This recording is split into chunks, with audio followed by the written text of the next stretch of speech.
I would light your torch, I could carry your flame. If you had the chance, would you do the same? The high tide of Nelson Mandela's transcendent popularity, a force that swept not only over South Africa, but the world. You can be my friend or something, and as we'll see, profoundly touched so many. Lend a hand or just wash out to sea. There's no question that he's made me cry many times, but I wish that people would take a serious view of what he did politically, especially solving crises between people who hate each other. The only way to go in a warring situation is to understand the other side and to work it out.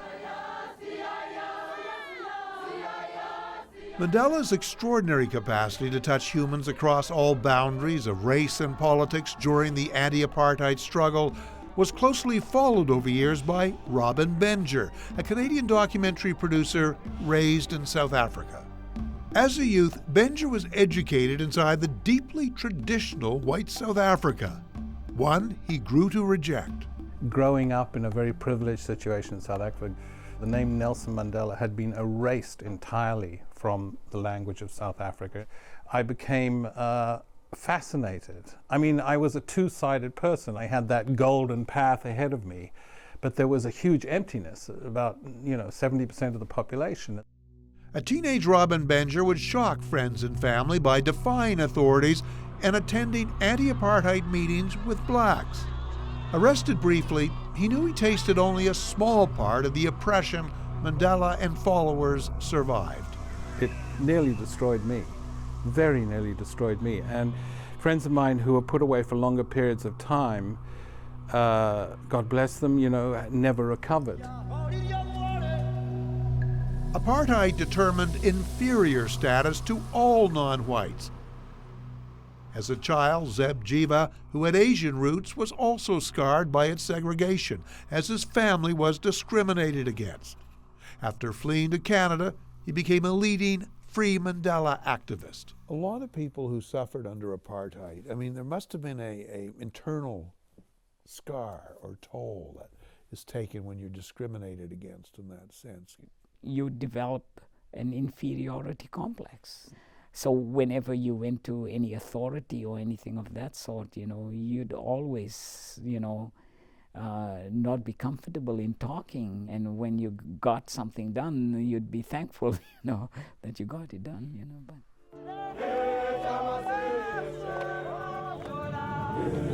I'm Brian Stewart in South Africa, where we are witnessing an event. I reported several times from South Africa during the struggle against apartheid and in the tumultuous years immediately after Mandela's historic release.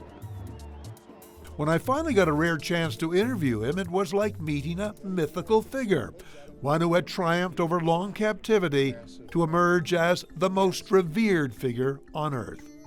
I was looking desperately, as you do, for some way to break the ice, something that would bring a human bond, even for a very brief time, between us. And I had remembered beforehand that Mandela was a boxer. Well, I happen to have been a boxing fan, and when he came in to be mic'd, I had to think of something, and I mentioned, the days of Marciano and Jersey Joe Walcott and Joey Giardello and Willie Pep and Sandy Sadler, and his eyes sort of started to light up, and you could even see the muscle memory of a former boxer sort of beginning to shift. Someone once wrote about that generation of boxers and used the term serenity. And boxers, because of the courage they have to show, the discipline they have to show, the endurance they have to show, it's part of his serenity, the famous Mandela serenity. There's Mr. Mandela, a free man. Over the years, even many who had chanted Free Mandela never really expected that the regime would let him go. But in the end, it had to. You cannot kill a great idea by putting somebody in prison. Invariably, it strengthens and reinforces that idea. If it's a good idea, if it's the right idea. It was always an internal story for me, even though it became a big story internationally, because in all of us, I think, who got involved in that battle, it causes ruptures in families and close relationships and the people you grow up with. You have these political and you suddenly feel this tremendous sense of sort of forgiveness. The idea that they were wrong or misguided or just plain stupid. I have found a jewel in this rocky ground. To obey, observe, uphold and maintain the Constitution and all other laws of the Republic. Finally free, Mandela became president of South Africa and managed the near impossible, the reconciliation of the oppressors with the oppressed.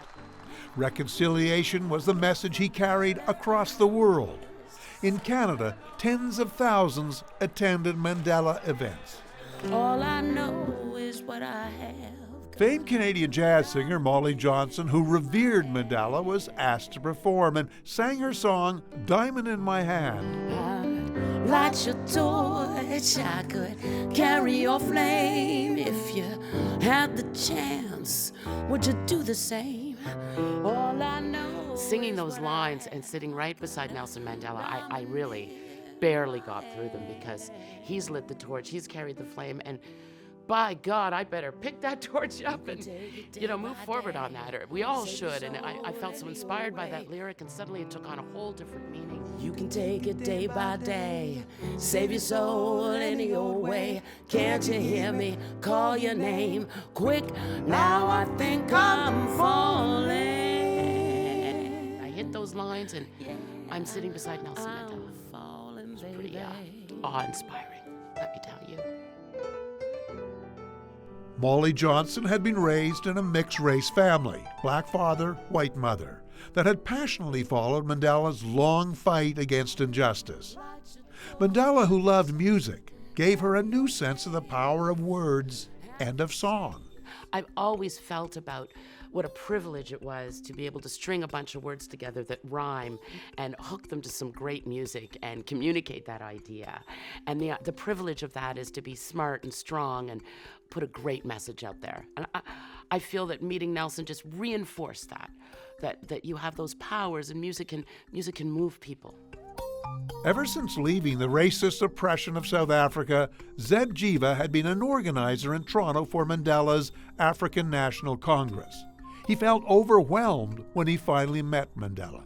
I myself, especially for my size, when I met him, when he was standing and I greeted him, then I realized I had to look up to him, Believe it or not, I did cry. Tears were coming out of my eyes when I met him the first time. However much people were awed by Mandela's courage, his life message was not easy to follow, to reconcile with enemies, to form even bonds with those who'd injured and oppressed you. It caused intense inner struggles among those with so much to resent. There is a Mandelaism, that in order to deal with the enemy, if you're not going to just try and wipe him out militarily, you have to give him the impression that you do respect his history and his tongue.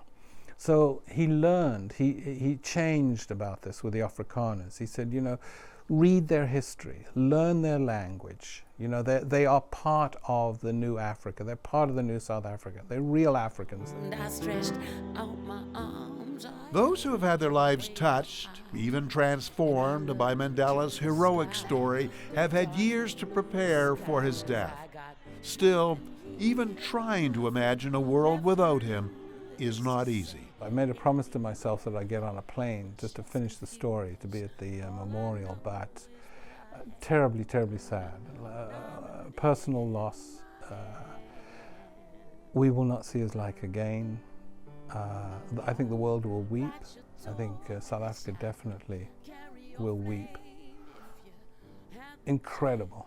Incredible life, incredible man, unforgettable. Those touched by Mandela will always remember him. His true legacy, however, will depend on how long the world will take to heart the lessons of his indomitable and forgiving life. For CBC News, I'm Brian Stewart.